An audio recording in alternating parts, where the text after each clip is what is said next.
అసలెందుకే ఆ అమృతమే అనురాగముతో నువ్వు నవ్వితే రతి సుందరిలా దరి చేరితే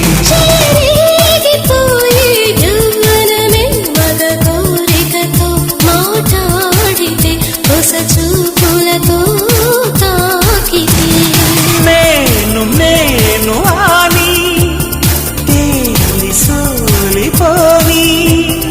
ఏది ఏమి కాని ఏకమౌవని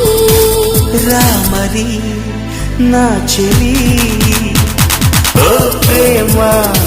హృదయ వీణ నీవమ్మ ప్రాణ